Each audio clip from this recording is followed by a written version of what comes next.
이 장막절의 맥락이 아직 안 끝났어요. 우리가 잘 아는 가늠한 여인 잡아오는 사건과 또 날 때부터 소경된 자를 이제 고치는 얘기, 그리고 예수님이 선화 먹자고 양의 문이다라는 얘기까지가 지금 이 장막절 맥락에서 한 번에 쭉 가는 큰 덩이 얘기거든요. 그것을 연결시켜서 보는 것이 아주 중요합니다. 자, 8장에 보면 우리가 잘 아는 1절부터 11절에 가늠하다 잡혀온 여인이 있어요. 사람들이 예수에게 데려와서 이 여인을 어떻게 처리해야 될지를 묻는 거죠. 사실은 답은 뻔해요. 레위기에 의하면, 신명기에 의하면 돌로 치라고 되어 있는 거죠. 그래서 반드시 죽여야 돼요. 이스라엘 중에서 악을 제하여야 됩니다. 이런 자를 죽이기 위해서는 증인이 먼저 손을 대야 돼요. 그러니까 지금 가늠한 여인을 잡아온 사람들 있죠. 그 사람들이 먼저 손을 대야 하는 거예요. 그래서 이와 같이 해서 악을 제하여서 이들이 두려워서 다시는 죄를 짓지 못하도록 하는 게 성경에 있는 답이에요. 그 답을 뻔히 알면서도 예수에게 와서 어떻게 해야 되냐라는 것을 요청하는 거죠. 근데 예수의 답변은 이런 거예요. 니들이 증인이 돼서 돌을 쳐야 되는 건데, 이것은 원래 율법에도 이런 의미예요. 너희 동네에서 니들이 돌로 사람을 죽이는 일이 벌어지지 않기 위해서 미리미리 이러한 일이 벌어지지 않도록 잘 가르치고 잘 단속해라. 이게 원래 법 취지인데, 결국 이런 일이 벌어진다고 하면 이것은 공동체의 책임이고 공동체가 그 책임을 져야 하는 거예요. 그래서 스스로 먼저 돌을 쳐서 죽여야 되는, 공동체가 죽여야 되는 일이 벌어진 거죠. 그러니까 지금 잡아온 사람들이 예수님 묻는 거예요. 어떻게 해야 합니까? 근데 예수님이 죄 없으면 너 증인 서고 네가 먼저 돌로 쳐라. 그런 거죠. 그랬더니 모두 떠났다라는 거예요. 그때 예수님이 나도 너를 정죄치 아니하노니 가시는 다스려 죄를 짓지 말라라고 하는데, 여기서 뭘 보여주고 있냐면 예수님은 지금 심판주로 온 게 아니라 뭘로 오셨다고 아까 말씀드렸어요? 구원주로 온 거예요. 그 구원주의 구원은 무엇이냐면 우리의 죄를 용서하고 간과하고 덮어주시고 묻지도 따지지 않고 용서하시고 구원 주시려고 오신 그 예수님의 그 모습을 지금 보여주는 거죠. 그래서 요한복음 3장 17절도 하나님이 그 아들을 세상에 보내신 것은 세상을 심판하려 하심이 아니요 그로 말미암아 세상이 구원을 받게 하려 하심이라. 그래서 예수님은 도찐 개찐인 것들이 어디서 돌 들고 잡아왔냐, 칠라면 쳐라 라고 지금 이제 얘기하시면서, 지금 아까 그 법의 핵심은 죄 짓지 말라야 있지 죽여라에 있는 게 아니거든요. 그런데 죽일 수밖에 없는 이유는 이것이 무너지면 개나 소나 다 쉽게 그 간음을 저지를 것이기 때문에 죄 지면 안 된다는 것을 반드시 깨닫게 하기 위해서 반드시 죽여야만 하지만, 법의 취지는 죄를 짓지 말라는 것에 있고요. 하나님의 마음은 그래서 죽이는 데 기뻐하는 것이 아니라 죄 짓지 않기를 원하고 죄를 져도 그가 회개하기를 원하시는 게 정말 하나님의 뜻이다라는 것이 그 율법에 대한 진정한 해석이 되겠습니다. 그래서 지금 예수님은 죄 없으면 먼저 쳐봐라 라고 얘기하고 다 떠나니까 예수님이 고개를 들면서 얘기하는 거죠. 아무도 없니? 그럼 나도 너 죄 정죄하지 않을 테니까 어떻게 하라고 얘기해요? 쭉 그렇게 살라고 얘기해요? 그렇게 살지 말라고. 이게 제자의 삶이에요. 은혜를 받은 자가 돌이켜져서 그 은혜에 합당한 삶을 살도록 하나님께서 요청하시는. 그래서 예수는 구원하러 오신 분입니다. 근데 여기에 아주 재미있는 얘기가 있어요. 이 초막절 제8일 날이 관제의 축제라고 했잖아요. 이게 이 옆쪽이 이제 이방인의 뜰이라면 이게 이방인이 들어올 수 없는 성전인데, 그 성전 안에 여기가 여성들의 뜰이에요. 여기가 남성들의 뜰이고, 여기 들어가면 여기 이제 제사장이나 레위인들만 들어갈 수 있는 것인데, 여기에서 이루어지는 관제의 행사가 이 밤새 하는 건데요. 이 날은 1년이 끝나고 나팔절로 새해를 시작하고 10일 날 대속제일로 하나님의 용서를 경험하고 하나님이 1년 동안 먹을 수 있도록 주신 것을 추수하고 축제를 벌이고, 하나님이 이 축제 때 또 1년을 용서하셨기 때문에 또 우리에게 비와 우로를 내려주셔서 계속 용서해 주신 것처럼 이제는 복을 계속 내려주십시오. 용서에 대한 은혜를 감사하고 계속적으로 하나님의 은혜 가운데 살 수 있음을 감사하면서 밤새 축제를 벌이는 것이 이 축제거든요. 용서의 날, 계속 은혜가 이어지는 날을 기념으로 이 축제를 하는 거예요. 그래서 밤이 지나고 새벽녘이 되면 여기에서 이제 해뜰녘에 어떤 의식이 있냐면 순결과 공의 문 여기죠. 제사장들이 이렇게 내려오면서 계단을 내려오면서 이렇게 찬양을 해요. 이 성전에 계신 아버지여, 이방인 저것들은 성소를 등지고, 왜냐하면 성소가 여기 있는데 성소를 딱 등지면 태양이 뜨는 동쪽이에요. 성소를 등지고 얼굴을 동쪽으로 향합니다. 에스겔서에 보면 하나님이 에스겔을 환상 가운데, 바벨론의 포로로 끌려간 에스겔을 환상 가운데 예루살렘 성전에 데려와요. 어떤 일이 벌어지냐면 24관원들이 성소를 등지고 태양신을 숭배하고 있어요. 그래서 망했어요. 그래서 하나님 나가신 거예요. 저 이방인들은 성소를 등지고 얼굴을 동쪽으로 향합니다. 그리고 그들의 태양을 숭배합니다. 그러나 우리는 여호와를 바라봅니다. 향합니다. 하나님이 우리를 용서하셨고 앞으로 우리에게 복을 주시기 때문에 우리는 다른 것, 허탄한 것, 히스기야가 애굽을 의뢰하고 성벽을 쌓고 물을 준비해서 그것을 든든히 한 것이 아니라 구원의 우물 그분 자체를 우리가 신뢰합니다. 그랬더니 예수님이 그게 난데 이렇게 얘기했던 그 주님을, 그 하나님을 신뢰합니다라고 하나님께 감사하니까 그 밑에 있던 회중 중에 랍비들이 오 기쁨 우리의 젊은이들, 헌신한 자들, 현인들이여 우리 노인들에게 수치를 돌리지 마십시오. 그러면 참여한 무리들이 성가대, 우리가 이제 목사님이 예배 때에 그 시편 낭송할 때 읽고 하는 것처럼요. 오 기쁨 우리는 노인들과 함께 젊은이들의 죄를 씻을 수 있습니다. 이미 죄가 용서됐습니다. 다 함께 네 맞습니다. 젊을 때의 죄를 사함받는 자는 복이 있습니다. 죄를 지었지만 이제 사함을 받은 자는 복이 있습니다. 그러니까 이 관등의 축제가 뭐냐면요. 1년 동안 모든 죄 용서함 받고 이제 하나님과 친하게 지낼 수 있음을 기념하는 이 날이거든요. 그 하나님의 용서의 밤, 용서가 이루어진 축제의 밤에 이 사람들이 뭘 했냐면요. 죄진 거 없나 하고 쫓아다니면서 아니 그 뭐 간음을 누가 대낮에 사람 보는 데서 하냐고요. 간음한 여인 잡는 게 얼마나 힘들겠어요. 하나를 잡아온 거예요. 어떻게 잡아왔을까? 왜 잡아왔을까요? 예수님 어떻게 좀 해보려고. 용서가 되어지고 그 용서의 축제의 밤에 그 용서해 주신 하나님인 예수님을 어떻게 좀 해보려고 밤새 악한 의도로 그 여자를 잡아온 거예요. 온 성을 쑤셨겠죠. 잡아갖고 딱 킵하고 있다가 새벽에 예수님 등장하자마자 딱 나타나고 거기다 패대기를 팍 친 다음에 어떻게 하시겠습니까? 얼마나 악해요. 하나님의 용서의 날, 용서의 축제의 날, 용서를 선포한 날. 예수님이 속에서 열불이 났겠죠. 그래서 예수님이 걔들 얼굴 보면 쌍욕이 나올 테니까 앉아가지고 썼겠죠. 뭔가를. 뭐라고 썼는지는 아무도 몰라요.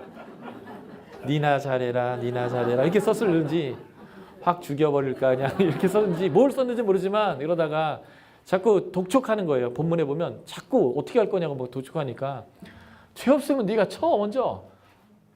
증인들이 먼저 치는 거니까 너 죄 없으면 증인하고 쳐. 증인을 세우고 친다는 얘기는 이 사람이 무죄했을 때 또는 잘못한 의도를 했을 때는 그 죄가 나한테 있습니다라는 거거든요. 너 하나님 심판 경험 안 할 수 있을 자신이 있으면 치라고 너. 그러니까 다 놓고 가버린 거예요. 그러니까 용서의 밤 그날 예수님 잡으려고 얼마나 악한 의도로 밤새 이러고 했는지를 이제 보는 거죠. 이게 이렇게 악한 거예요, 이들이. 그러니까 예수님이 이제 요 뒷본문에서 열이 받아가지고 이 사단 새끼들아. 사단은 처음부터 거짓말쟁이고 살인자이고 그런데 니들의 아버지가 그러니까 니들이 아버지대로 하는 거라고. 예수님이 아버지대로 하잖아요. 나는 위로부터 왔고 아버지 때라고 니들은 이 땅에서 왔고 사단에게 왔고 네 아버지대로 한다고 이 새끼다. 예수님 욕했을지도 몰라요. 성경에 안 써있지만 얼마나 열받았을 거예요. 그 용서의 날, 그 구원의 날, 1년 동안의 그 추수를 다 이루고 하나님께 축복한 날. 그래서 그 용서와 구원과 하나님의 새로운 비 내려주심을 통해서 1년을 행복하게 시작하는 그 용서를 구원한 날, 그 밤에 그렇게 악한 의도로, 그렇게 악한 심령으로 와가지고 예수님 체크 잡으려고 했으니까 예수님이 막 뚜껑이 열리는 거죠. 그래서 예수님이 유대인과 예수님과 저희 유대인들을 얘기하는 거죠. 나는 세상의 빛이다. 위에서 왔다. 세상은 속하지 않았다. 하나님께 왔다. 아버지가 보냈다. 그래서 나는 어디서 오며 어디로 가는 걸 안다. 보낸 이가 함께 하신다. 보내신 이에게 들은 것을 나는 세상에 말한다. 아무것도 내가 하는 것이 아니라 아버지가 가르친 대로 한다. 나는 아버지에게 본 것을 말한다. 그러니까 내 것은 참이다.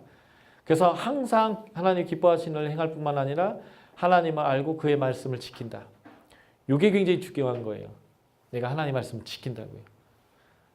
내가 하나님의 것을 알기 때문에 하나님의 것을 지킨다. 이게 이제 우리로는 안다, 믿는다, 영접한다 이 개념이죠. 그런데 너희는 반대로 나는 위에서 너는 아래에서 나는 세상에 속하지 않고 너는 세상에 속했고 나는 아버지에게 왔고 너희는 너희 아버지 사단에게서 왔고 걔는 처음부터 살인자고 진리에 서지 못하고 거짓아비고 거짓말이고 지것으로 거짓말하는 건데 그래서 너희는 아버지를 알 수도 없고 예수가 누구인지도 알 수 없고 예수 있는 대로 올 수도 없어요. 너희는 너희 아버지에게 들은 것을 행한다. 그래서 지금 니들이 용서의 밤에 죄인 잡으러 다닌 거다. 왜요? 예수님은 택 잡으려고. D-Day를 잡아도 이런 날을 잡는 건 진짜 악한 거거든요. 그래서 예수를 죽이려 한다는 표현 2번 나오죠. 아주 악한 거예요. 하나님께 속하지 아니함으로 하나님의 말씀을 듣지도 않고 예수의 진리를 말하며 믿지도 않았다. 듣지 않는다, 믿지 않는다 같은 말이에요. 그래서 우리가 예수를 믿는다, 듣는다, 따른다, 쫓는다, 말씀 우리 가운데 거한다. 그래서 예수님을 뭐라고 표현하면 사마리아 사람이라고 표현하는 거예요. 사마리아 사람이 뭐냐? 우리가 4장에서 봤지만 상종도 안 하는 사람, 하나님 백성 아닌 사람. 그래서 이들이 하나님 백성 취급 안 하는데 그래도 지들은 하나님을 안다고 해서 사마리아에서 성전을 짓고 거기서 하나님을 섬기던 사람. 그러니까 하도 원통하니까 예루살렘에서 예배드리는 게 맞습니까? 여기서 예배드리는 게 맞습니까? 이런 질문이 나오는 사람.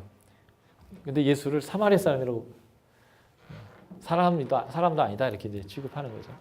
이게 이제 이들의 모습인 거예요. 그래서 아주 중요한 이 개념이 나와요. 8장 12절. 예수를 따르는 자는 어둠에 다니지 않고 생명의 빛을 얻을 것이다. 예수의 말에 거하는 자는 제자가 되고 진리를 알고 진리가 너희 자유케 하겠다. 따른다, 말에 거한다 이제 같은 말이에요. 하나님께 속한다 같은 말이에요. 하나님의 말씀을 듣는다. 예의 말씀을 지킨다. 영원히 죽음을 맛보지 않는다. 따른다, 하나님 말에 거한다, 하나님께 속한다, 말을 지킨다. 이게 같은 말인 거죠. 요한복음에서는. 안다, 믿는다, 영접한다, 따른다, 거한다, 지킨다. 그러니까 끊임없이 요한복음은 뭐라고 얘기하냐면 어떤 라이센스로서의 구원이나 유보된 구원으로서의 먼 미래에 이 땅에서는 힘들게 살다가 보상을 받는 죽음 이후의 삶을 얘기하는 게 아니라 하나님의 나라가 이미 여기에 왔기 때문에 현재적으로부터 하나님을 누리는 그 영생에 대해서 강조하는 것이죠. 그게 쫓음과 따름과 말씀에 기반한 삶이 되는 것이죠. 그래서 이미 빛에 속했고 진리로 자유케 됐고 진리를 알고 하나님의 말씀을 듣고 죽음을 맛보지 않는 영생의 삶을 이미 누린다. 이 개념으로 얘기하는 거죠. 근데 너희에는 그게 없다는 거예요. 유대인들에게는. 그런데 예수님은 그런 자들조차도 그래서 지금 분명히 율법에 의하면 돌로 반드시 쳐 죽여야 될 만한 여인에게도 얘기하는 거예요. 나도 너를 정죄하지 않겠다. 그리고 다시는 이렇게 살지 말아라. 그러한 여인에게조차 남편을 4번 5번 갈아치운 여인조차 그리고 날 때부터 소경돼서 누구도 다 인정하는 죄인조차도 예수는 빛이 되어주시고 생수가 되어주시고 그에게 용서가 되어주셔서 생명을 주시는 하나님이다라는 거. 이게 이제 요한복음에서의 아주 중요한 예수 그리스도의 모습이다 하는 거죠. 그래서 소경 고치는 얘기를 하면서 이 사단의 자식 니들은 소경이야. 이렇게 나오는 거예요. 실로암 소경인데 이 실로암이 아까 이제 물을 뜨러 보내는 것이죠. 예. 그래서 여기에는 2개의 질문으로 되어 있어요. 인클루지오는 맨 위와 맨 아래가 같은 얘기를 반복하면서 여기서부터 여기는 이거에 관련된 얘기를 합니다. 이런 구조인데요. 맹인으로 난 것이 누구의 죄입니까? 라는 질문과 맨 끝의 질문이 우리도 맹인인가? 라고 하는 거예요. 다시 말해서 맹인, 죄 이런 도식이거든요. 근데 우리도 맹인인가? 우리도 죄인인가? 그런데 이 질문 자체가 지금 이 말을 하고 있고 이 질문을 하고 있는 사람이 어떤 존재인가를 스스로 증명하는 얘기예요. 아주 수사적이죠. 나는 의인이라는 입장에서 저 죄인인 맹인은 지 죄 때문인가 아버지 죄 때문인가 왜 저렇게 저주를 받았을까요? 질문을 했는데 내가 죄인이 되고 내가 맹인이 되는 것으로 끝나는 얘기. 그 질문이 나의 질문이 되고 그 질문에서 죄인이 나가 되는 이야기로 끝나고요. 맹인은 눈 뜨는 얘기. 그래서 예수가 누구인지를 아는 얘기로 증언하는 얘기로 이 얘기가 끝난다는 게 아주 놀라운 얘기입니다. 이 얘기는 지금 앞에 생수를 주려는 예수님, 용서를 하시는 예수님을 죽이려 하는 유대인, 용서의 밤 동안 예수를 죽이려고 하는 유대인들의 그 모습을 비꼬는 맹인의 얘기예요. 한 문맥 안에서 봐야 되는 거죠. 맹인의 주인은 예수님이 아는 세상의 빛이다라는 것을 증명하는 사건이에요. 침을 뱉어 진을 이겨서 아 더러워. 저희 딸은 이렇게 반응했을 거예요. 그냥 하시지. 침을 탁 뱉어가지고 그냥 해가지고 눈에 막. 근데 이것은 어떻게 보면 태초에 하나님이 인간을 진흙으로 이겨서 창조하시고 인간을 보내시는 파송하시는 사건처럼 보내는 사건인데 그 보냄에 순종할 때 어떤 일이 보내면 눈이 떠져요. 근데 실로암이라는 이름 뜻이 뭔지 아세요? 보냄을 받았다는 뜻이에요. 보냄을 받았다라는 이름의 곳에 보냄을 받았는데 보낸 것에 순종해서 갔더니 눈이 떠졌다는 거예요. 그 실로암의 연못을 가려면 여기 성전 쪽에 있잖아요. 아까 제가 히스기야 성전 보여줬지만 성전은 저 위에 있고요. 이 실로암은 저 아래에 있어요. 우리 같이 두 눈이 이렇게 잘 떠 있는 사람이야 예루살렘의 길이 복잡하다 해도 그냥 후루룩 찾아가서 이렇게 손 씻듯이 씻으면 되는데 눈먼 사람이잖아요. 아예 눈먼 사람한테 길 찾아가라는 거 참 악하잖아요, 그죠? 어떻게 보면 아예 그냥 여기서 안 낫게 해주시고 가라고 했을 때 가다가 포기할 수도 있고 안 갈 수도 있고 내가 거기 어딘 줄 알고 가냐고. 왜냐하면 한 번도 본 적이 없기 때문에 실로암이 어딘지 어떻게 알고 어딘지 어떻게 찾아가요. 그리고 사람들이 맹인을 죄인 취급하는데 맹인이 길 가르쳐달라면 요즘처럼 장애인이라고 이렇게 대우하는 시절도 아니거든. 아이씨 재수 없이 죄인이 어디서 자꾸 저리가 팍 이런 시대지. 그런데 그 보냄을 받은 곳에 가는 거예요. 그럴 때 어떤 일이 벌어질까요? 눈이 뜨는 거죠. 요한복음에 이런 얘기가 계속 반복되는 거예요. 믿음은 시키면 하는 거예요. 38년 돼서 못 일어나는데 일어나라고 해도 뻘떡 일어나는 거고요. 이 믿음이 의지가 필요한 거죠. 맹인인데 그 찾아가라는데 그 번거로운 걸 시켜도 가는 거예요. 그러면 눈이 떠지는 거죠. 그래서 하나님의 창조적 사건이고 하나님의 안식이 그에게 주어지는 거예요. 그래서 맹인의 믿음이 확인되죠. 보내심을 받은 반응에 그가 보냈어요. 갔죠. 보내심을 받은 연못이라는 이름에 보내심을 받았는데 갔더니 그 이루어진 거예요. 이 맹인의 치유에 반응이 두 가지였어요. 믿음의 반응과 믿지 않는 반응이죠. 이웃 사람들이 걔 맞는데 눈을 떴네 하면서 믿지 않아요. 바리새인들이 믿지 않아요. 근데 그들이 믿지 않는 이유가 뭐냐면 안식일날 일했기 때문에 이 사람은 하나님 보내신 사람이 아니라는 거예요. 우리는 그 사람이 죄인인 줄 아노라 죄인이라고 확정해 버리는 거죠. 그래서 자꾸 물어요. 근데도 왜냐면 신기하니까 이런 일이 있으면 안 되는데 그러니까 자꾸 물으니까 이제 이 맹인이기도 당신도 제자 되려고 묻냐고 했더니 막 이제 욕을 하는 거죠. 욕하여 이르되 나는 그의 제자나 아니 너는 그의 제자나 우리는 모세의 제자다. 하나님 모세에게 말씀하신 줄 아나니 이 사람이 어디서 왔는지 알지 못한다. 근데 예수님은 이미 앞에서 얘기했죠. 모세가 나한테 나에 대해서 얘기하는 거라고. 그러니까 이 사람들은 모세도 믿지 않는 거죠. 그래서 이들은 맹인이 됐어요. 그래서 죄가 그대로 있습니다. 맹인은 못 보니까 죄가 없다지만 너희는 보았는데 모르면 죄인이 된다는 거예요. 그러니까 우리도 맹인인가 맞다. 니들 맹인이고 니들 죄인이다. 너희 아버지 사단에게 낳고 네 아버지한테 배운 대로 했고 니들은 맹인이고 죄인이다. 이렇게 이제 얘기하는 거고 오히려 매닝이는 순종하여 눈을 떴고 너는 누구라고 생각하느냐? 선지자입니다. 죄인이 어떻게 이런 일을 할 수 있습니까? 나는 딴 건 모르겠고 이 사람이 하나님이 보낸 사람이기 때문에 이것이 있는 것입니다. 그리고 이제 나중에 있잖아요. 예수님 묻잖아요. 네가 인자를 믿느냐? 누굽니까? 나다. 믿습니다. 내가 믿고자 합니다. 하고 하나님 믿음의 반응을 보는 거죠. 그러니까 이 맹인은 눈만 뜬 게 아니라 믿음의 눈도 떴다는 거예요. 그래서 예수님은 죄인도 용서하고 죄인으로 인정되어져 있는 맹인의 눈도 뜨고 다 생명 주고 살리고 빛이 되어 주시는 분. 그래서 생명의 물도 주시고 생명의 눈도 뜨게 하시는 분이다. 그런데 유대인들은 그 하나님의 용서와 공급과 하나님의 그 빛의 축제 이때에 오히려 눈멀어가고 있고 사단의 자녀인 것을 증명하고 있고 오히려 예수를 죽이려고 하고 있더라. 이게 이제 그 당시 유대교에서 이 그리스도인들을 출교시키며 오히려 그리스도를 박해하고 있는 유대인들의 이제 모습들을 보여주는 거고요. 어떻게 보면 우리가 이러한 유대인처럼 교회 다니면서 행하고 있지 않은가 살펴볼 필요가 있는 것이죠. 왜냐하면 우리 기독교 역사 중에 보면 십자군도 보면 군대 하나님의 군대인데 그 십자군에 참여하겠다라는 젊은 애들 다 노예로 팔아먹기도 했고요. 그리고 그 십자군 전쟁 때 유행한 복장이 여성들이 이렇게 이 어깨로부터 이 허리선까지 V라인으로 파진 그 드레스가 유행했거든요. 이유가 뭐냐면 매독이 유행했기 때문에 그래요. 매독이 왜 생겼냐면 십자군들이 양과 그 수간을 해가지고 생긴 병이 매독이거든요.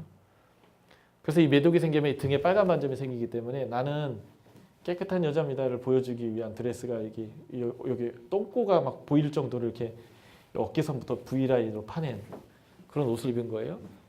그러니까 그런 식으로 하나님의 이름으로 일컬어지는 사람들이 얼마나 잔인하고 악한 일을 많이 하는지 몰라요. 막 죽여버리고 그 사람들이 신대륙 갔더니 원주민들 싹 죽여버리고 무슨 동물원의 사람들도 아닌데 이렇게 보호지역이라고 보호해놓고 거기다 사람들 가둬놓고 기독교가 사실은 그 남북전쟁이 일어나기 전까지는 노예 제도를 너무 정당화시하고 인간 이하의 취급을 하고 했던 교회가 지금도 우리가 잘 살펴봐야 돼요. 하나님의 나라의 정반대적 개념을 성경의 이름으로 행하고 있지 않은가라고 하는 것들을 살펴봐야 되는데 이 유대인들도 그랬거든요. 늘 깨어 하나님의 뜻이 무엇인지를 돌이켜보지 않으면 우리가 나도 모르게 예수의 이름으로 성경의 이름으로 아주 악한 일을 너무 정의롭게 행하고 있는 우리의 모습들을 우리가 볼 수가 있어요. 굉장히 중요시해야 될 부분이죠. 왜냐하면 이 유대인들은 철석같이 지금 그들이 하나님의 백성이라고 믿고 있는데 사단의 자녀로 증명되는 게 얼마나 이들에게 지금 충격적인지 몰라요. 그게 이제 우리가 경각해야 될 부분인 것 같습니다. 그래서 38년 된 병자 치유와 날 때부터 소경된 자의 치유해 보면 둘 다 병자인데 안식일 날 치유했어요. 그래서 안식일 날 치유하는 것 때문에 예수님이 박해를 받기 시작합니다. 안식일은 안식을 경험해야 되기 때문에 이들이 치유받는 것이 안식일인데 하나님이 그 진정한 안식의 의미를 보였더니 하나님이 아니라고 거절당하는 거죠. 그런데 이들은 믿음으로 보냄을 받았고 일어날 때 일어났어요. 그리고 다시는 죄를 범하지 말라라고 하고 고친 후에 자신을 알려주시고 예수님은 고발당하고 예수님은 내가 누구인지를 말씀하셨어요. 빛이신 예수님, 생명이신 예수님을 말씀하신 거죠. 자, 양의 문이신 예수님이십니다. 선한 목자이신 예수님이시죠. 그래서 지금 이 예수님을 잡아 죽이려고 그 가늠한 여인을 데려온 사람들, 사단의 자식으로서 사단이 시키는 대로 하는 사람들을 뭐라고 표현하면 문으로 들어오지 않는 사람들, 절도인 사람들, 강도인 사람들, 먼저 온 사람들, 이들은 사꾼인 거예요. 성전의 제사장직을 돈 주고 사서 거기서 돈 버는 사람들, 종교 권력자가 돼서 하나님의 이름으로 부자 되고 밥 벌어먹고 있는 사람들, 이런 개념이죠. 그래서 예수를 그리스도라 시인하면 출기하기로 결의한 자들, 그래서 소경의 아버지한테 야, 네 아들 진짜 네 아들 맞냐? 네 아들 왜 눈 떴냐? 그랬더니 출교할까 봐 무서워서 얘 내 아들을 맞긴 맞는데 왜 어떻게 눈 떴는지 모르겠고 얘 성인이니까 물어보려면 얘한테 물어보라고 하면서 싹 빠지잖아요. 출교당할까 봐. 예. 이들은 문을 통하여지 않고 다른 데로 넘어오는 자들이고 양들이 이들의 음성을 듣지 않고요. 도적질하고 죽이고 멸망하고요.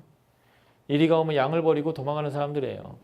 그래서 이들의 계산법이 나중에 예수님 잡혔을 때 나오잖아요. 그 당시에 대제사장인 가야바의 장인인 안디바가 이렇게 얘기하죠. 요 한 사람 죽어서 우리 민족 안전한 게 낫지 않겠느냐. 이들이 이 사람을 메시아로 인정하는데 이 사람 때문에 반란이 일어나고 그러면 로마가 쳐들어올 거고 로마가 쳐들어오면 우리의 이 부의 근원과 우리의 안정의 기반. 하나님 나라는 관심 없어요. 자신들이 누리고 있는 부와 이 안정의 기반이 무너질 것인데 이거 안 된다. 이거 못 쓰는 일이다. 그러니까 이 사람 하나 죽는 게 제일 깔끔한 일이야. 이런 계산법을 갖고 있는 사람들. 그래서 하나님의 나라나 하나님의 백성에 대한 관심이 아니에요. 싹군이기 때문에 자신의 부와 자신의 것에 안정을 누리는 것에만 관심이 있는 사람들. 그러나 이들에 의해서 세워져 있고 이들에 의해서 운영되고 있는 나라가 아니라 진정한 하나님 나라를 가져오는 분이 있어요. 예수님이에요. 양의 문이시고 선한 목자입니다. 그래서 이분의 양들을 잘 알아요. 이름을 부르고 양들 앞에 앞서가고 양들이 그 음성을 알고 서로가 서로를 압니다. 이분은 구원의 꿀을 주고 생명으로 나아가고 더 풍성하게 주는 분이고 심지어 이들을 위해서 목숨을 버려요. 그 하나 해치우자 이게 아니라 자신의 목숨을 들여서 생명으로 인도하시는 분입니다. 그래서 자신의 우리의 들지 않은 양에게도 목자가 되어주시는 분. 여전히 많은 사람들을 구원하려고 하는 그 예수님이라는 거죠. 그래서 선한 목자라는 개념은 어떤 면에서는 이 당시에는 굉장히 충격적 개념이에요. 요아킴 예레미야스라는 아주 유명한 신학자가 예수 시대의 예루살렘이라고 하는 책을 썼는데 거기에 보면 예수 시대 때의 직업들이 쭉 나와요. 그래서 직업들 중에 상위 직업과 하위 직업이 있어요. 가장 천시되는 직업까지 쭉 구분되어 있는데 가장 천시되는 직업군에 속해 있는 게 목동이에요. 정결과 부정의 의미에서는 목동은 100% 부정한 자예요. 야외에서 생활하는 사람이고요. 부정한 거에 접촉 안 될 수 없는 상황에 있는 사람이기 때문에 목동은 아주 부정한 사람인데다가 동시에 이 싹군들은 대부분 자기 양익이 아니기 때문에 자꾸 거짓말을 해요. 주인을 속이고 양을 속이고 이런 직업으로 취급되기 때문에 그 당시의 직업에 의하면 선한 목자란 말은 아예 없는 개념과 같은데 예수님이 선한 목자다. 오히려 그 양들을 지키기 위해서 목숨을 버리는 목자다라고 하면서 굉장히 혁신적인 개념들을 이제 말씀하는 내용이 바로 이 내용과 연관되어 있으면서 그러니까 구원을 인도하는 문이시고 구원을 이끄시는 목자이다. 그러니까 이분에게로 오고 이분의 이끔대로 가고 이분의 음성을 따르고 이분을 잘 알면 그것이 구원이다. 라고 하는 메시지가 이 본문 안에서 동일해요. 계속 똑같은 메시지인데 이렇게 강조하고 있는 이유가 뭐냐면 다들 소경이고 다들 귀머거리이기 때문에 이분이 생명이고 이분을 먹고 마셔야 되고 이분을 알아야 되고 이분을 따라야 되고 이분과 함께 해야 된다. 이분 안에 거해야 된다. 이렇게 계속 강조하는 것입니다. 자, 그리고 이제 수전절이 나오는 거죠. 성경에 오히려 유일하게 여기만 나오는 거예요. 10장 22절부터인데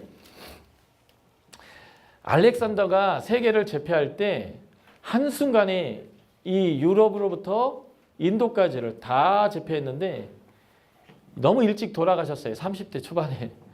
그래서 그의 다음 후사가 준비되어 있지 않기 때문에 나라를 그 부관들 그 장군들이 다 나눠 먹었어요. 그 중에 아주 중요한 나라가 이 초록색 나라인데요. 셀루쿠스 왕조라고 하는 이 왕조입니다. 이 셀루쿠스 왕조에 안티오코스 4세 에피파네스라는 사람이 있어요. 에피파네스는 신의 현현에서 신이 나타났다는 뜻이에요. 자신이 자기한테 붙인 이 별명인데요. 이 신의 현현이라는 이 헬라어를 아람어로 비슷한 발음이 있어요. 에피마네스라고요. 아람어로 에피마네스는 미친놈이라는 뜻이에요. 그래서 유대인들은 에피마네스 안티오쿠스 4세 에피마네스라고 불렀습니다. 이 미친놈 새끼들 이런 뜻인데, 왜냐하면 이 워낙 미친놈이라 예루살렘에 와서 막 강탈을 하고 하면서 어떤 일이 벌어졌냐면, 예루살렘 성전에다가 제우스 신상을 세우고요, 돼지를 잡아서 제사를 드리고요, 유대인들에게 율법을 지키지 못하고 할례를 시행하지 못하도록 해버렸습니다. 이게 미친놈이죠. 그러니까 유대인 입장에서는. 그래서 이때에 경건한 마따디아라고 하는 그 지방의 제사장이 그의 아들들과 함께 봉기를 일으켜서, 그 아들 중에 그 마캅이라고, 망치란 뜻이거든요. 예, 이 사람이 그 잘 이끌어 가지고 이 미친놈을 몰아내고 성전을 다시 정결하게 하고 하나님께 다시 그것을 바친 날이 있는데, 이 날이 수전절이에요. 그래서 BC 167년에 이 더럽혀진 성전을 3년 만인 164년에 하나님께 다시 봉헌해 드렸는데, 이때가 크리스마스 때예요. 그래서 수전절은 크리스마스 때와 굉장히 비슷하게 돌아갑니다. 그때 예수님이 수전절 때에 요 솔로몬 헤롯 성전에 올라갔는데, 여기가 솔로몬의 행각이라는 곳이에요. 이곳에서 이제 사람들을 가르치고 그랬는데, 지금 통곡의 벽이라고 예루살렘에 남아있는 그 벽이 요 벽이거든요. 요거 딸랑 하나 남은 건데, 이 통곡벽 옆에 로빈슨 아치라고 있어요. 여기가 평소 때 장사하는 곳이고요. 또 여기가 이방인의 뜰인데, 여기서도 절기 때는 이제 장사를 했습니다. 이곳에서 예수님이 이제 그들을 가르치는 얘기인데, 이게 수전절의 의미와 지금 예수 그리스도의 의미를 연결시키는 거예요. 수전절은 포로에서 하나님이 되돌아오게 하고 이들을 하나님의 구원으로 이끄는 때와 연관되는데요. 예수 그리스도의 오심이 바로 이 은혜의 때죠. 그런데 이방인들에 의해서 이 성전이 장악되게 되면서 제사장직이 매매되기 시작했어요.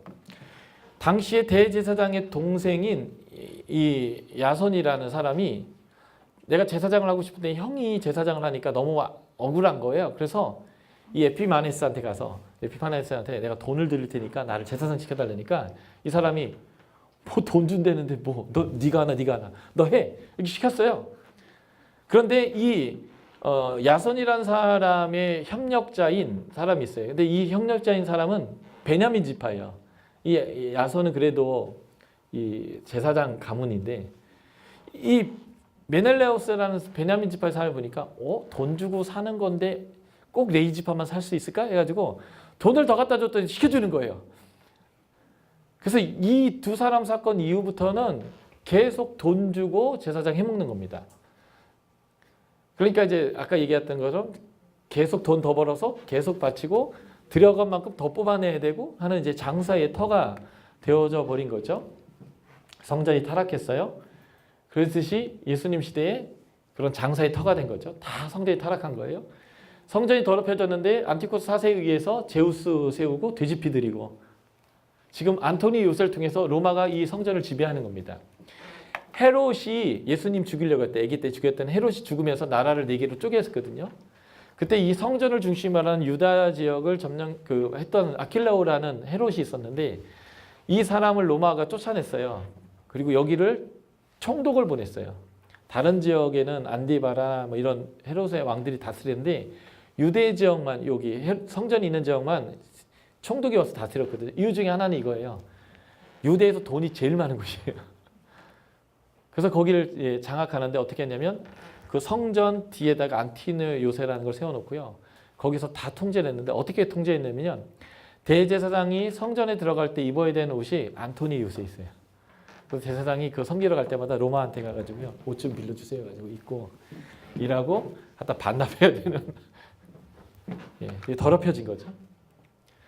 그때 수전절은 마카비 가문 하sid과 거룩한 하시딤이라는 사람을 통해서 하나님이 역사를 회복하게 했는데, 지금 예수 그리스도의 때에 예수 그리스도의 양 믿고 따르는 자들이 영생을 주신과 영원히 빼앗기지 않는 하나님의 구원의 은혜를 지금 쓰고 있는 거죠. 그래서 이 더럽혀졌던 성전이 회복되는 것처럼 예수 그리스도가 성전이 되어 오셔서 우리가 하나님과 함께 복을 받을 수 있는 이 의미가 지금 이 수전절의 의미와 연결시켜서 예수님이 이스라엘 역사 안에서 아주 충격적인 사건, 멸망에 가증한 것이 서지 못하게 섰던 그 사건과 같은 사건이 지금 있었던 그때에 회복시켜 준 것처럼 예수 그리스도와 그를 따르는 양과 양들이 그 하나님 나라를 회복하는 은혜를 지금 하나님이 주시는 그 은혜의 때다라는 것을 보여주는 게 이 요한복음에서 수전절의 예수님의 이야기예요. 그러니까 하나님은 이런 구원의 역사를 쓰시는 분이다. 이 얘기가 되는 거죠. 자, 11장으로 가면 11장, 12장 예수님이 부활이고 생명하신 얘기를 하는 건데요. 예수님이 나사로를 이때 살리면서 예수님이 생명이고 부활이라는 것을 증명했습니다. 그래서 이 나사로를 살린 사건은 하나님께 영광이 되는 사건이고 사람들이 믿게 하기 위한 사건인 거죠. 그래서 사람들이 자꾸 믿으니까 사람들은 예수님만 죽일 뿐만 아니라 나사로 저것도 죽여야 된다라고 하는 그게 이제 사단의 자식들이 하는 방식이에요. 예. 그런데 이때에 마리아와 마르다의 신앙의 고백이 있어요. 주님이 여기 계셨다면 오라비가 죽지 않을 것입니다. 근데 예수님이 죽지 않을 거야. 살아날 거야. 믿어라 라고 얘기했죠. 그래서 이 예수님이 생명과 부활이 되신 나사로를 살리신 이 사건을 통해서 우리가 가져야 되는 믿음이 이거예요. 나를 믿는 자는 내가 하는 일도 그도 할 것이요 그보다 큰 일도 할 것이다. 내 이름을 무엇이든지 구하면 하나님이 이것을 할 것이다. 부활이고 생명이신 분을 믿는다면 이것도 믿어야 한다는 거예요. 그래서 이 나사로를 살리셨던 예수님의 부활이고 생명이신 일을 통해서 우리에게 주는 메시지는 이 메시지. 우리가 살아야서 영생하는 것뿐만 아니라 예수가 한 일과 그보다 더 큰 일도 할 것인데 그게 어떻게 이루어지냐면 믿음으로 기도하면 하나님이 이것을 시행할 거다라는 것이죠. 이게 이제 예수님이 다락방 강화에서 강화돼요. 설명됩니다. 기도하면 내 이름을 기도하면 응답할 것이다 라는 것으로 해서 이 다락방 강화는 예수님이 이들을 위로하고 파송하는 자리이거든요. 발을 씻기고 그리고 이제 예수님 부활해서 파송하는 얘기를 이제 앞에 얘기가 이제 쭉 흘러갈 건데 이제는 너희들이 부활이고 생명이신 예수를 믿는 믿음이란 예수보다 더 큰 일을 하는 믿음, 기도를 응답받고 그 기도로서 하나님의 나라의 일에 참여하는 믿음이에요. 그래서 수전절에 예수님이 하시딤과 거룩한 마키아비 혁명을 통해서 나라를 회복시킨 것처럼 하나님 나라가 오게 한 것처럼 예수의 문으로 들어오고 예수 앞서가신 것을 따라가는 양들 그들을 통해서 그 하나님의 빛이 세상에 비춰질 것에 대한 이야기가 이 수전절 얘기다라고 보시면 되겠습니다. 이 나사로를 살린 것에 대해서 많은 유대인들이 믿었으나 대제사장 바리새인들은 얘기하는 거죠. 아니야, 이 사람 죽어서 로마가 쳐들어오지 않게 하고 그냥 이 체제 유지하는 게 맞아. 그것을 성경은 이렇게 표현했어요. 사람의 영광을 하나님의 영광보다 더 사랑하였다. 그러니까 이 가야바가 이 얘기를 한 것은 정말 하나님 사랑하지 않고 자신의 지금 영광을 사랑했기 때문에 이렇게 얘기한 거다라고 하는 거죠. 이게 이제 사단의 자식의 특징이에요. 하나님의 일이 아니라 사람의 일을 생각하는. 그래서 11장 55절부터 20장까지는 6월절의 때다라는 것이 이 표현들 통해서 우리가 이제 명확히 알 수 있는 거예요. 그러니까 요한복음은 세 번 6월절이 나오는데 이 세 번째 6월절이 아주 큰 덩이로 나오는 거죠. 자, 12장의 베다니. 요 예루살렘에서 이 감난산을 쓱 넘어가면 여기 베다니가 있어요. 약 5리쯤 되는데 약 2km가 좀 안 되는 거리입니다. 그렇게 먼 거리가 아니죠. 마테마가 누가에 의하면 예수님은 예루살렘에 오셨을 때에 여기에서 출퇴근을 하셨어요. 일주일 동안. 그래서 여기서 넘어가시다가 벳바게, 베트가 집이란 뜻이고 빠게가 무화과란 뜻이거든요. 그래서 무화과의 집이라는 동네에서 무화과를 따먹고 싶었는데 무화과가 없으니까 공복에 승질도 나고 그래가지고 저주를 해가지고 뿌리채 마르는 이 얘기인데 이 얘기는 성전의 운명과 무화과의 운명을 연결시킨 거죠. 그래서 뿌리째 말하는 것은 성전이 이제는 더 이상 역할을 하지 않는다라고 하는 성전 정화의 사건과 이게 연결시키는 사건인데, 성전 정화가 아니라 성전 폐기와 관련된 거죠. 그 벳바게와 이 베다니, 이게 다 이제 요 동네 얘기합니다. 근데 여기에서 마리아가 향유를 부은 거죠. 그러니까 어떤 면에서 보면 이 마리아는 예수님의 장례를 준비한 거예요. 이 장례를 준비하는 마리아를 보고 이 도둑놈인 가룟 유다가, 이놈은 도둑놈이다. 그래서 이거 자신에게 돈께 맡은 자신에게 맡겼어야 내가 이걸 헤쳐먹는데 이걸 왜 허비하느냐라고 막 승질을 냈다고 그런 얘기가 여기서 나오는 거죠. 그래서 아주 재밌어요. 예수님이 죽으려고 하는 이때에 이 가룟 유다와 베드로는 예수님을 거절하고 부인하고 팔아먹는 짓을 하는데, 이 여인은 예수님이 장례를 준비하는 이 두 개가 막 얽히면서 가는 거죠. 예수님이 나귀를 타고 이제 입성하는 얘기, 그리고 종려나무 가지고 흔드는데요. 종려나무를 가지고 흔들고 종려나무를 가지고 초막을 짓는 때가 언제일까요? 장막절이에요. 아까 우리가 봤었죠. 장막절은 스가랴에 의하면, 스가랴는 포로기 이후에 쓰여진 예언서이고, 이 스가랴에 의하면 메시아가 오면 그때는 장막절 축제라고 얘기했어요. 그래서 베드로가 그 변화산에서 예수님의 변화된 모습을 듣고 초막셋을 짓겠다고 하는 의미는 예수님이 메시아라고 직감한 사건이거든요. 그래서 메시아가 오셨으니까 초막절을 지려고 했던 것이고, 백성들이 6월절 절기 때 예수님이 예루살렘에 입성할 때 초막절에나 하는 이 풀을 들고 찬양을 했던 것도 예수님이 그 메시아다라고, 종말론적 메시아라고 생각하고 지금 흔든 거예요. 오해죠. 예수님의 초림은 6월절의 예수님이고 예수님의 재림은 종말론적인 장막절적이에요. 장막절의 그 추수 때에, 추수의 타작마당에 진노의 포도틀을 밟는 심판주로 오시는 그런 내용이죠. 그래서 이 나귀를 타신다는 것은 스가랴의 겸손의 왕으로 오신다는 섬김의 주를 얘기하는 거고, 메시아다라는 걸 보여주는 예루살렘의 입성인데, 이때에 대제사장인 가야바가 한 얘기죠. 다 죽어보다 이 한 사람 죽는 게 낫지 않느냐라고 하는 건데, 그거에 대한 요약적 진술이 11장 51절 51절에 나와요. 근데 그가 그냥 한 말이지만 이 말이 정말 진리의 말이었던 거예요. 흩어진 하나님의 자녀들을 모아 하나가 되게 하기 위하여 죽으실 것을 미리 말합니다.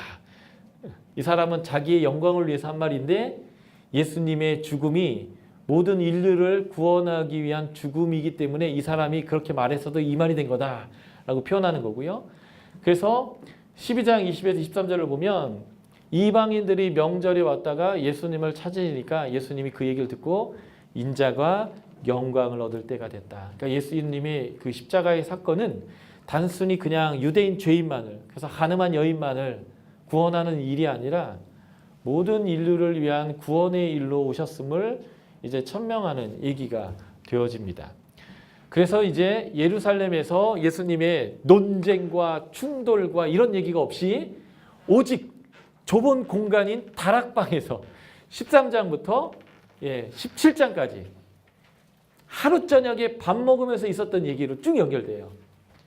그 중에 14, 15, 16장의 다락방 강화라고 하는 이제 가르침이 되는데, 여기에 제자도가 있어요. 이 제자도가 뭐냐면 예수님처럼 사는 삶에 대해서 언급하는 내용이 되겠습니다. 자, 15장부터 17장은 떠나시기 위한 준비라는 거예요. 제자들을 가르치는 내용이죠. 자, 13장 마지막 만찬과 발을 씻기는 얘기입니다. 6월절 전에 만찬의 자리를 만드셨는데 예수님이 떠날 준비를 하고 있다는 대목이 이제 나오는 거죠. 자기가 하나님께로 오셨다가 하나님께로 돌아가실 것을 아셨다. 이제 1절과 3절이 이 대목인 거예요. 그래서 예수님이 이들과 식사를 하는데 마테마가 누가는 이것은 내 살이다, 내 피다 이렇게 얘기합니다. 그래서 식사를 주목하고 이 살과 피를 먹는 것을 주목하는데, 요한복음은 살과 피를 먹는 얘기가 나오는 게 아니라 식사하다 말고 뻘떡 일어나서 대야를 가져오시고 허리에다 수건을 메고 이들의 발을 씻기면서 주와 스승으로서 내가 너희의 발을 씻긴 것처럼 너희가 그렇게 해야 된다라고 하는 파송의 얘기를 하고 있는 거예요. 마테마가 누가도 사실은 요한 그 오병이어와 칠병이어의 내용을 가지고 보면 파송의 내용이에요. 예수님이 오병이어 칠병이어 때 빵을 들어 축사하시고 찢어 제자에게 줬거든요. 축사하다 찢다.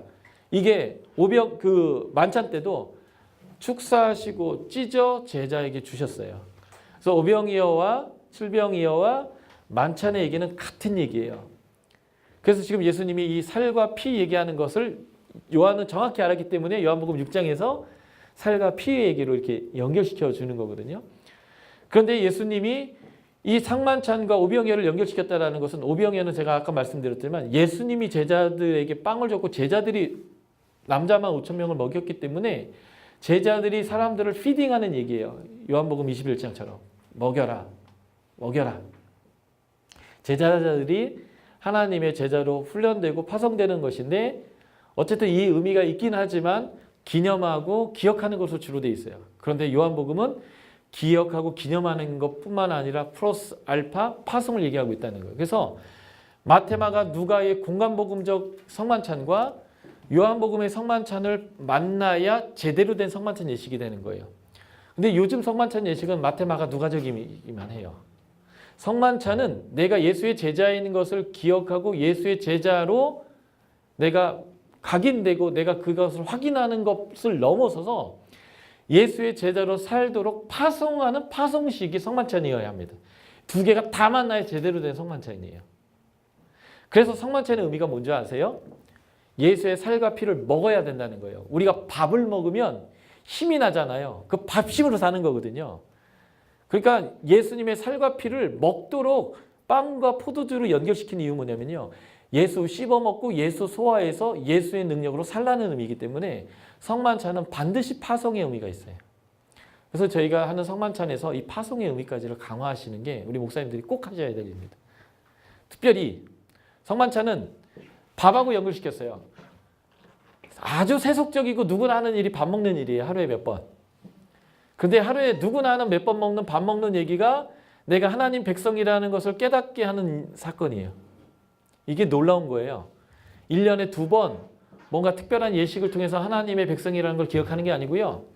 누구나 하는 아침, 점심, 저녁 먹는 사건이 내가 하나님 백성인 것을 기억하는 사건이에요. 밥을 떠먹으면서 내 예수가 나에 위해서 살을 찢었구나. 김치찌개, 또 빨간 김치 이런 것을 집으면서 시뻘건 걸 보면서 예수가 나를 위해서 피를 흘리셨구나. 감격하며 목이 메어서 밥을 먹으면서 그것을 먹고 힘을 빡 내가지고 내가 예수의 사람으로 살아내는 의미가 성만찬의 의미이기 때문에 성만찬은 밥으로 먹는 게 최고예요. 그래서 우리 주일마다 밥 먹잖아요. 물론 오전 예배 드리고 오후 예배도 드리기 위해서 밥을 먹이지만 성만찬으로 만드셔야 돼요. 우리가 한밥 공동체고 우리가 이거 먹고 예수로 살아내기 위한 거다. 영적 밥 먹고 육체적 밥 먹고 영적 밥 먹고 나가서 그 힘으로 살아라. 이렇게 신학화해서 의미를 부여하셔야 돼요. 어차피 주일마다 밥 먹잖아요. 이게 성만찬이다. 성만찬에 참여하지 않는 자는 악하다. 다 먹고 가라. 그리고 예배도 먹은 김에 드리고 가라. 정말 이렇게까지 막 이렇게 꼬아가지고 성만찬은 파송의 자리입니다. 근데 그 얘기를 포커스한 게 요한복음의 성만찬이에요. 너는 제자이기 때문에 내가 주와 스승으로 섬긴 것처럼 섬겨라.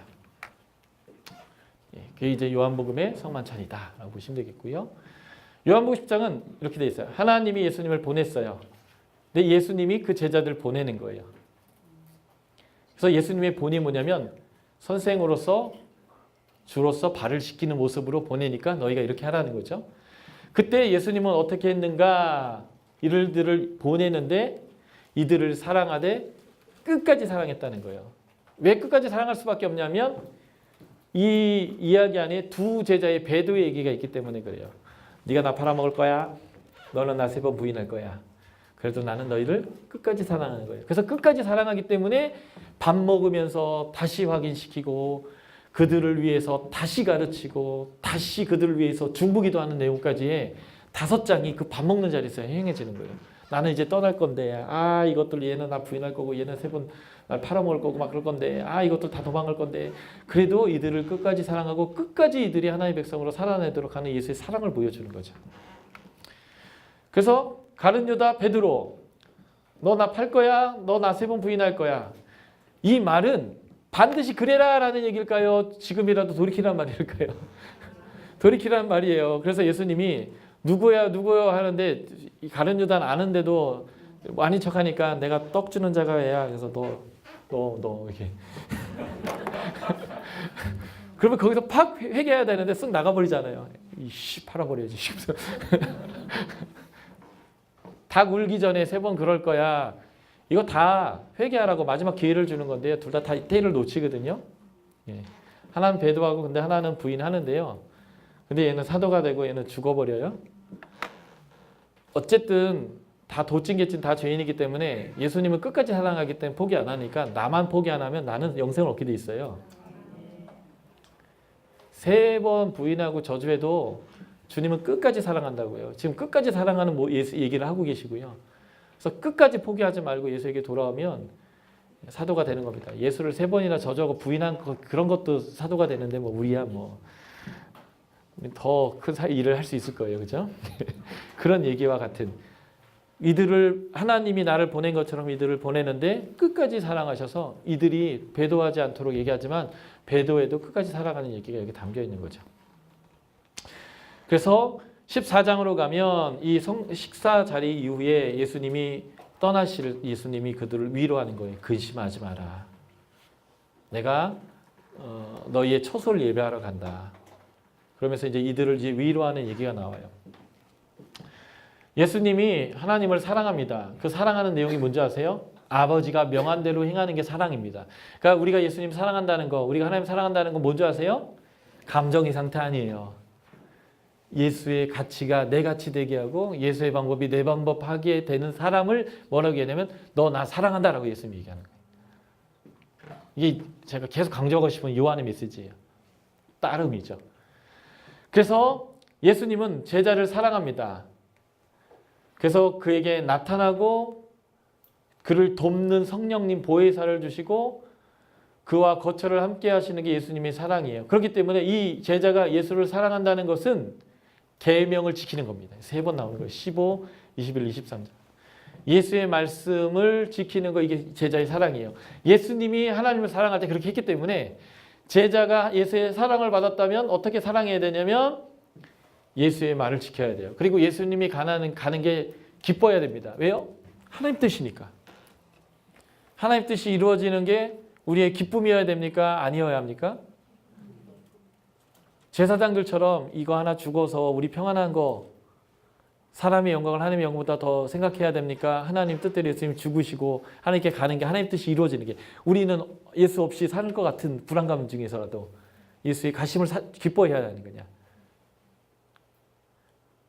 그러니까 나 중심을 생각하는 게 하나님의 영광을 위해서 중심을 생각하는 거죠. 예. 그런데 우리는 버려지고 예수님 가는 것 같은데 예수님 사랑하기 때문에 보혜사를 보내주세요. 오히려 더 낫다는 거죠. 내가 가는 게 너에게 유익이다. 왜냐하면 성령이 너에게 올 것이기 때문이다. 그가 너에게서 죄에 대해서 의에 대해서 심판에 대해서 얘기할 것이다. 그가 너를 도와줄 것이다. 끝까지 사랑하시니까요. 그래서 우리는 하나님의 뜻이 내 뜻이 되는 거예요. 비록 내가 원하지 않는 상황, 주님이 나와 함께 있는 게 내가 원하는 상황인데 떠난다 할지라도 그것을 기뻐하는 게 사랑이에요. 이게 이제 제자도라고 할 수 있는 거죠. 그리고 제자는 믿음을 가져야 되는데 이게 뭐냐면 기도예요. 무엇인지 원하면 기도하면 내 이름으로 기도하면 응답하겠다는 거죠. 그래서 내가 하는 일보다 더 큰 일을 하겠다는 거예요. 그게 이제 15장까지 넘어가는 거예요. 예수에게 쫙 붙어있는 사람은 무엇이든지 구하라. 내가 그 이름으로 시행하겠다라는 것으로 쭉 연결되어서 가고 있고요. 그래서 예수의 계명을 지킨다는 게 뭘까라고 하는데 이게 이제 서로 사랑하는 거예요. 새 계명을 주느니 서로 사랑하라. 이게 15장까지 쭉 넘어가는 거예요. 발을 씻기면서 예수님이 했던 얘기 그대로 쭉 넘어가는 거죠. 믿음을 갖고 기도하고 서로 사랑하는 것이 계명을 지키는 거고 이게 사랑입니다. 그래서 믿음과 사랑은 이렇게 붙어 있어요. 예수의 계명을 지키는 것 자체가 믿음을 갖는 것이고 그게 사랑이고 믿음이고 사랑이고 믿음이고 거죠. 그래서 이 계명을 지킨다는 것을 15장으로 가면 예수에게 붙어 있는 건데 이것을 말씀에 거한다, 사랑 안에 거한다, 계명에 지킨다 이렇게 표현하고요. 그러니까 열매를 맺고 또 제자로 증명돼요. 제자니까 계명을 지키고 제자니까 사랑하는데 그게 제자인 증거가 되는 것으로 이렇게 선순환이죠.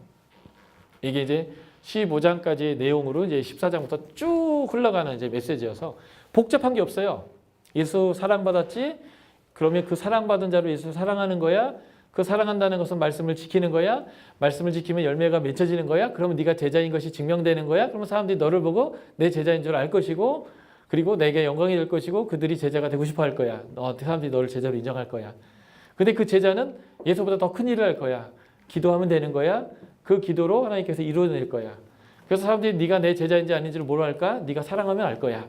뭐 이런 얘기로 이렇게 딱 되어지는 거여서 말은 많아도 이 13장부터 15장까지 내용은 아주 심플해요.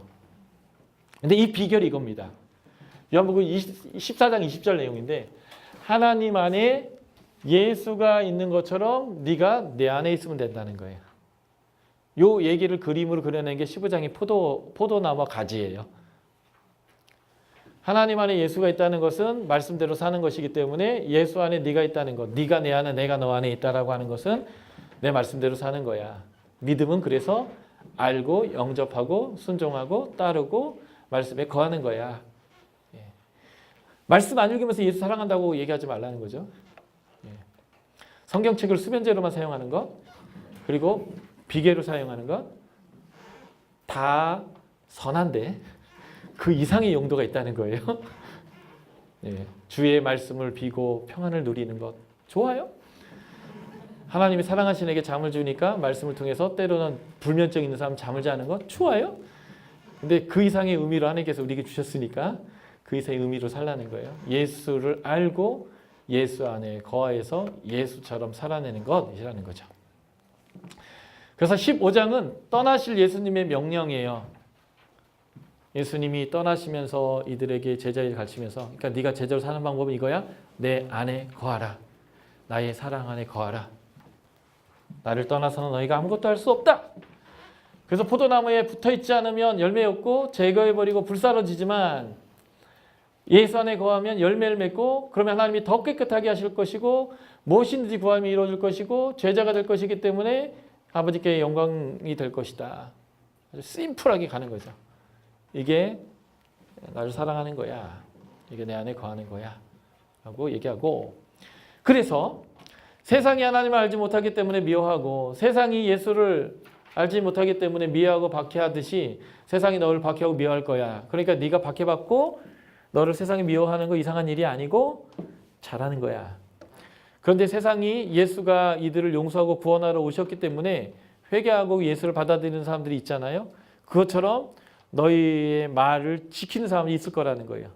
그래서 우리가 세상에서 박해받는 이유는 이 한 가지예요. 예수처럼 살아서 예수를 사람들이 알게 하기 위한 거예요. 그래서 고난을 좀 당하셔야 합니다. 예수 믿는데 고난이 없는 거 이거 굉장히 심각한 거예요. 진리를 사랑하는 사람들이 싫어하겠죠. 왜냐하면 상사는 돈을 많이 벌어야 하기 때문에 나한테 거짓말을 하고 뻥도 좀 치고 이중장부 쓰라는데 내가 그 상사한테 칭찬을 듣고 있다면 무슨 말이에요?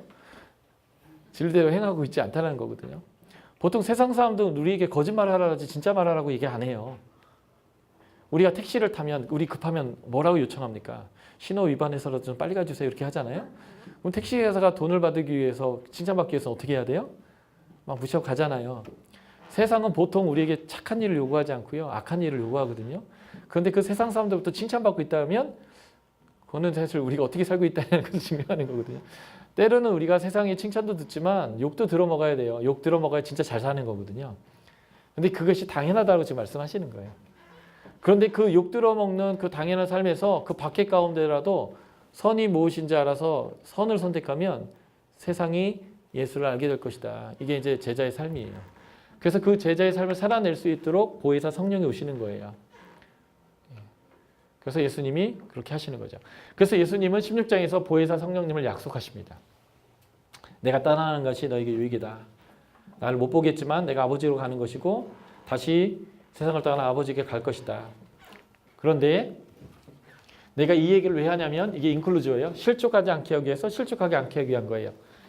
평안을 누리게 하기 위한 거예요. 왜냐하면 예수가 떠난 후에 너희를 출교하고 죽이고 곡하고 애통하고 이런 걸 세상은 좋아하고 너희가 근심하고 환난을 당할 거예요. 그러나 이것은 이상한 일이 아니에요.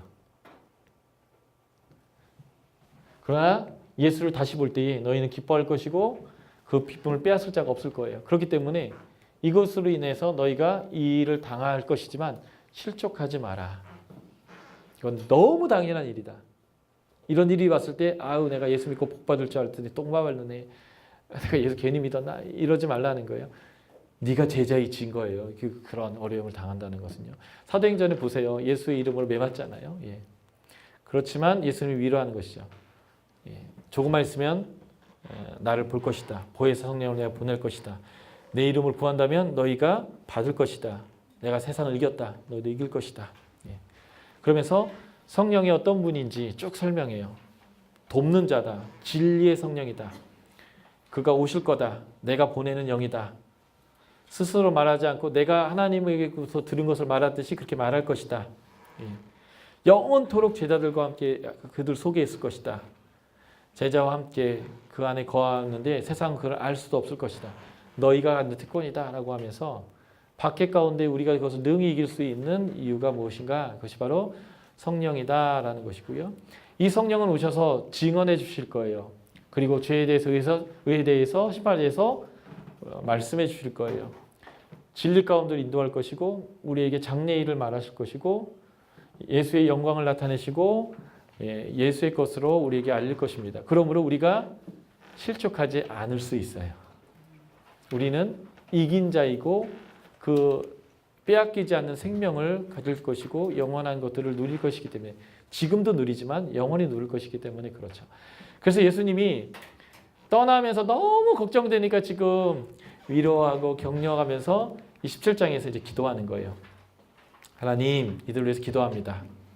아버지가 아들에게 준 자를 위해서 믿는 자들을 위해서 기도합니다. 기도의 내용은 이들을 보존해 주십시오.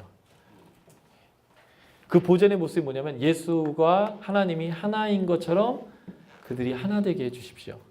악에 빠지지 않도록 보존해 주십시오라고 이들을 사랑하시되 끝까지 사랑하시는 심령으로 이들을 위해서 마지막까지 기도해 주시는 예수의 모습이 나오는 거죠.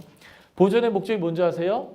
세상으로 아버지께서 나를 보내신 것을 믿게 하기 위해서 아버지가 예수님을 사랑하신 것처럼 저들도 사랑하신 것을 알도록 하기 위해서 이들을 보존하는 거예요. 우리는 예수가 하는 일 똑같은 일을 하기 위해서 우리가 이 땅에 남겨진 거죠.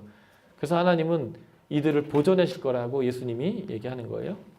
그래서 하나님과 예수님의 우리 제자들을 위한 뜻이에요. 악에 빠지지 않는 것, 하나 되는 것, 하나 되어서 하나님, 예수와 하나님의 사랑이 증거되는 것. 이 일을 위해서 우리가 남겨졌는데 실족하지 말라고 내가 성령을 보내서 함께 할 거라고 너희가 보존되기 위해서 내가 기도한다고 이 보존돼서 하는 일이 뭐냐면 너희가 악에 빠지지 않고 하나 되어서 하나님을 알리는 일들을 하게 될 것이라는 것을 이제 말씀하시는 거죠. 그래서 이제 마지막 한 장면만 보고 마칠까요? 예수님 잡히는 내용이야 우리가 잘 아니까 마지막 21장 보겠습니다. 20장 간단히 얘기하고 21장을 볼게요. 예수님이 부활하셨어요. 그리고 제자들한테 나타나셨죠. 샬롬 평강이 있어라 말씀하셨어요. 그리고 아버지가 나를 보낸 것처럼 너희를 보낸다. 성령을 받아라 했는데 그 다음 말이 굉장히 중요해요. 너희가 누구 죄든지 사하면 죄가 사하여 줄 것이고 그대로 두면 그대로 있을 것이다. 구약에서 제사장의 직책이 뭐냐면 하나님이 말씀하신 절차에 따라 죄인이 양을 가지고 오고 죄인이 안수하고 죄인이 잡아서 각을 떠서 제사장에 바치면 제사장이 태우고 피 뿌리고 다 끝나면 제사장이 그 절차를 마쳤으므로 제사장이 너를 사한 즉 네가 정하여질 것이다 이거거든요. 그런데 지금 우리가 누구 죄인든지 사하면 정하여진대요. 왜냐하면 절차가 끝났기 때문에 그래요. 어떤 절차요? 예수님이 그 양이 되셔서 모든 절차를 끝냈기 때문에 그 집례를 하는 제사장인 우리가 그것을 이들이 받아들이기만 하면 네 죄가 사했다라고 하면 죄해진다는 거예요. 그러니까 우리가 누구라는 거예요? 제사장이라는 거예요. 그 제사가 드려지고 죄가 용서되는 장소가 있어요. 어딜까요? 성막, 성전이요. 우리가 성막이고 성전이라는 거예요. 예수가 성전인데 그 예수의 영을 우리가 보혜사 성령을 받았기 때문에 우리가 그 성전이거든요. 그러니까 우리가 그 성막이 성전이고 우리가 그 제사장의 역할을 하겠다는 거예요. 그리고 처음 창조 때 하나님이 성령을 주시고 주권적 청지기로 보낸 것처럼 지금 우리를 세상을 향하여 왕 같은 제사장으로 보내는 의미가 바로 예수님의 부활하신 날 제자들에게 나타나셔서 예수님이 하나님이 첫사람을 성령의 사람을 만든 것처럼 하시고 다시 그렇게 왕 같은 제사장으로 파송하는 자리. 이게 20장의 얘기고요. 그때 믿지 않는 도마에게 얘기하는 거죠. 보지 않고 믿는 것이 믿음이다. 믿음을 가지고 해라 라는 얘기로 끝난 거고요. 21장만 하고 마치겠습니다. 그렇게까지 이제 부활하셔가지고 나타났는데 이것들이 지금 갈릴리에 있는 거예요. 디베레우스에 베드로, 도마, 나다나엘, 세베대의 아들들 요한과 야고보죠. 그리고 다른 제자 둘, 12 중에 대부분 와 있네요. 그죠? 물고기를 잡는 중에 예수님이 나타나셨어요. 아무것도 못 잡았어요. 예수님이 나타나서 오른편에 던져라 했더니 엄청 잡혔죠. 근데 베드로가 예수님이라는 걸 깨닫고 팍 뛰어내려가지고 예수에게 왔더니 거기에 예수님이 밥을 준비하신 거예요. 생선과 떡을 있죠. 거기서 사명을 주시는 얘기인데 네가 전에는 나를 3번 부인했을지 모르지만 이제는 네가 어떤 사명자의 삶을 살 것을 보여주는 얘기인데 이게 왜 중요하냐면 베드로와 제자들의 트라우마를 회복시키는 사건이에요. 제자들이 자신들의 소명을 회복하는 사건이에요. 베드로가 제자들이 부름을 받은 그 순간부터 예수님이 십자가에 죽으실 때 예수님 앞에서 거절했던 그 모든 사건을 이 한 장면이 다 싹 보여줘요. 디베레우스인데 예수님이 베드로를 누가복음에 의하면 처음 만난 장소가 여기입니다. 같은 사람들과 섞여 있는데 이 누가복음에 의하면 베드로가 밤새 물질을 했는데 아무것도 못 잡았어요. 그래서 이제 심하이 하고 끝내려고 하는데 예수님이 그의 배에 타가고 설교를 하시다가 깊은 데에 던져라 했거든요. 엄청 잡혔어요. 그러니까 이분이 범상치 않은 분이구나 해서 그 앞에 딱 무릎 꿇고 나는 죄인으로서이다 할 때 콜링을 받았어요. 그런데 지금 그 똑같은 자리에 예수님 오셨는데 아무것도 못 잡았어요. 그날 같이. 근데 예수님이 와가지고 목수가 그 어부한테 조언질을 하는 거죠. 오른쪽에 던져라. 엄청 잡혔어요. 베드로는 자신의 예수님의 처음 부름의 장소와 지금 얘기가 오버랩이 확 되면서 예수님인 걸 알고 뛰어내려고 예수님에게 갔어요. 그랬더니 거기에 모닥불이 있어요. 베드로에게 모닥불 아주 치명적인 자리예요. 예수님을 3번 부인한 자리입니다. 트라우마의 자리예요. 그 자리에서 예수님이 밥을 주세요. 용서하겠다 이거죠. 밥 먹자. 근데 그 밥에 물고기와 떡이 있어요. 오병이어 같은 성만찬의 자리이고 오병이의 자리예요. 거기서 예수님이 그걸 싹 줍니다. 그러니까 부름부터 그게 예수님과 살았던 이 베드로의 사건이 주마등처럼 확 지나가요. 그 트라우마의 자리에서 예수님 3번 부인했던 자리에서 예수님이 밥을 먹으면서 그리고 너 나 사랑하니? 라고 물어요. 내 양 먹여라. 너 사랑하니? 내 양 쳐라. 너 사랑하니? 내 양 먹여라. 예수님이 사명을 주시는데 3계명을 주노니 서로 사랑해라 했어요. 그러니까 내가 너를 사랑하는데 그래서 내가 주인과 스승으로 섬긴 것처럼 너희도 그렇게 섬기는 게 사랑하는 거야 라고 하는 것처럼 그 사랑을 얘기하는 거예요. 그런다면 내가 오병이어일 때 네 손으로 1000명씩 막 먹이게 했던 그거 있잖아. 해라, 쳐라, 먹여라 라고 얘기하는 거죠. 그리고 사명에 따른 고난 이 16장 다락방 강화에서 사람들이 너희를 출교할 뿐만 아니라 때가 이르면 물은 너희를 죽이는 자가 생각하기를 이것이 하나님이 섬기는 일이라 생각하고 하나님의 일이라고 널 죽일 거야 한 것처럼 지금 네가 그렇게 될 거다라고 설명하는 거죠. 그러니까 베드로는 사실 이 21장의 얘기를 통해서 트라우마가 싹 사라지고요. 다시 예수님의 처음 만남부터 이 오병이어를 거쳐서 성만찬의 자리, 베드로의 자리까지를 싹 두면서 아, 내가 이렇게 부름받았고 이렇게 훈련받았고 내가 이렇게 주님과 동행했고 이렇게 내가 이 사람들을 먹였고 내가 이렇게 배웠고 내가 이렇게 파송됐었는데 주님이 예수를 3번 부인한 나 같은 거에도 다시 한번 그 삶으로 다시 부르시는 거라 하면서 3년의 제자 양육을 그냥 이 한순간에 확 흩어가지고 그의 트라우마까지 싹 치료해가지고 싹 보내는 얘기로 요한복음이 끝납니다. 이 부름이 우리의 부름이에요. 여러분들이 예수 앞에서 정말 진짜 못되게 살았을 수도 있을 수 있어요. 그래서 주님이 나 너 사랑하고 너 나 사랑하니 해서 여러분들 부르세요. 예수님 3번 부인해도 여전히 사랑하시고 우리를 부르시죠. 그래서 우리가 그 예수의 성령 안에서 그 제자의 삶 살 수 있고요. 주님 우리에게 이미 생명 주셨고요. 예수보다 더 큰 일을 우리가 할 수 있고요. 그래서 우리가 해야 하는 일은 한 가지라고 보세요. 그분 알고 그 말씀을 쫓는 것. 그렇다면 우리는 이미 영생을 가진 자로서 그 영생을 누리는 자이고 세상이 우리를 미워해도 내가 예수를 사랑하는 증거이기 때문에 능히 시험당하지 않고 그 일을 살 것이고요. 그래서 결국 그들이 예수를 알게 될 거예요. 그 영생을 가진 자의 삶으로 여러분들을 이제 파송합니다. 여러분들이 그렇게 살아내시고 요한복음의 그 말씀대로 영생을 마음껏 누리시는 여러분 되기를 축복합니다. 기도하겠습니다. 하나님 감사합니다. 예수가 있으면 생명이 있고 예수가 있으면 영생이 있고 예수를 가졌다면 그 예수의 능력으로 살아낼 수 있다라고 말씀해 주셔서 감사합니다. 이 요한복음의 말씀처럼 우리가 그렇게 살아내게 하시고 예수 사랑하는 자로서 세상을 온전히 하나님의 말씀으로 증거하고 살아내는 저희들 되게 하여 주옵소서. 성령을 주셔서 감사합니다. 성령으로 살아내겠습니다. 예수님 이름으로 기도했습니다. 아멘. 감사합니다.